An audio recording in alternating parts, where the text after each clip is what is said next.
Jeff Good, Working Together Works. You know, Jeff, I guess I've known Jeff second longest here on the panel. Jeff started with Bravo Restaurant, a concept he and Dan Blumenthal, his partner, worked very hard to get going. He now has 3 restaurants, he and Dan. And one thing you can say about Bravo, Broad Street, and Salad Bookies, and I say this as a fan, the food is excellent, but the staff and the service you receive is almost unparalleled.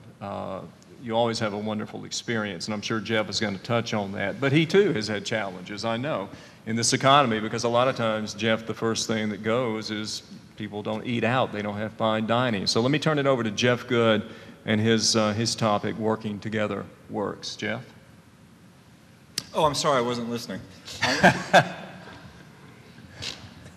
Shall I repeat that? No, I'm sorry, I couldn't resist. I feel like Howie Mandel on the Piers Morgan, Sharon Osbourne, and I'm the third, and where's the buzzer? It's wonderful to be here.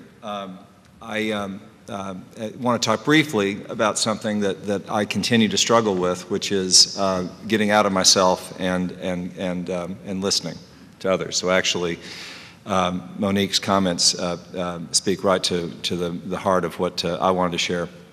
I penciled a quote here. We have certainly been living through a significant recession of money and resources, but we have never had to live through a recession of capability, creativity, or capacity. So what I'm trying to say there, and this I must give credit to Maggie Wade Dixon. I was emceeing the Southern Christian Services Bottom Line for Kids last week, and she was the keynote speaker, and she has a quote that really struck me. She said, you know, there may be a recession on earth, but there's never a recession in heaven. And so I've kind of taken that and I've modified it to say that just because we as business people are in difficult financial times and the pocketbook and the ability to get money and to get business and to get that coin of trade, that doesn't mean that we have a dearth of our ability to think creatively and get out of the box, as the saying is, and do something that's significant, which in turn benefits our business. I think that the lack of money, and we just heard that story from Southern Farm Bureau and all the changes they've had to make. You know, I certainly picked up when you go from AAA to Triple B. That's a huge thing for some people in Wall Street. I'm sure they raise eyebrows. That you've got to be very judicious in what you're doing there. That we have to think differently because the economic reality is different. So, I mean, I think that in all manager meetings, in businesses across the city, the state, the nation, the world, how do we do more with less? Excuse me, how do we function with less? How do we do what we need to do with less is probably what everybody talks about. If you're Dr. Parrott, it's probably how do you do more with less? Because he's always doing more. He grows from a college to a university during a recession. Amazing work.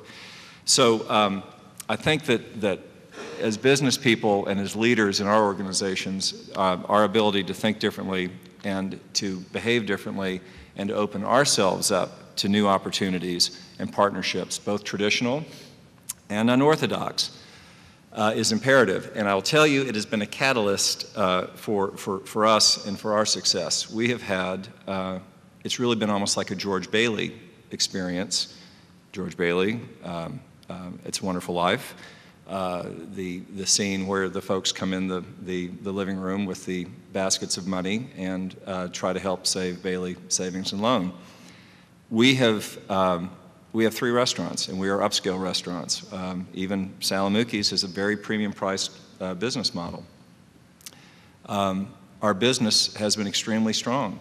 We're truly blessed that for some reason during this very difficult time, we have been able to maintain and in some aspects grow our business, and that's both by tangible revenue as well as by qualitative elements. And I don't know how to say why that is, other than we are continuing to try to be creative and try to be focused on the execution of what we do, and that I am absolutely willing to walk into the bullets every single day.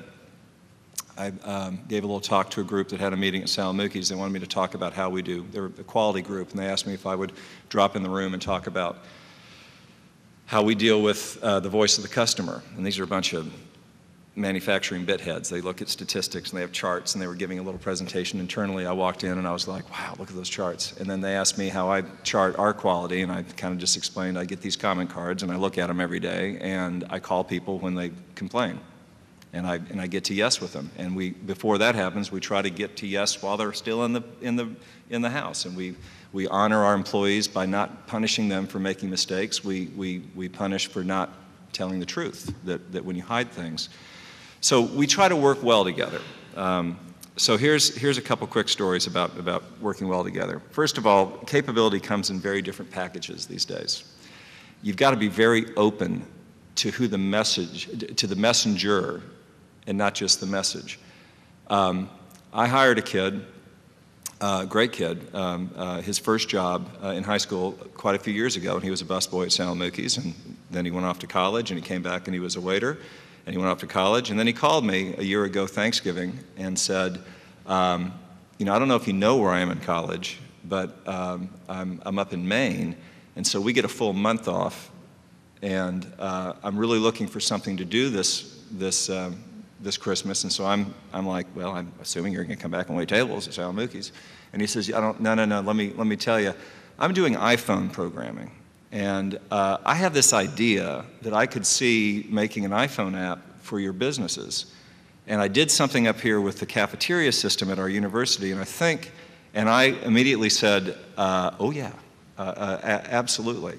And I use this as an example that if I had not listened to what this kid was trying to tell me, if I would have dismissed this, if I would not have answered the call, if I would not return the call, one of the most successful product launches that we have ever had would have never happened, and that is the entire iPhone app rollout. We're about to roll out thank goodness, we finally have been able to do the Android version as well. That's going to be coming in the next month, and that's a wonderful way to connect to the marketplace in a very intimate, in-your-hand, active way.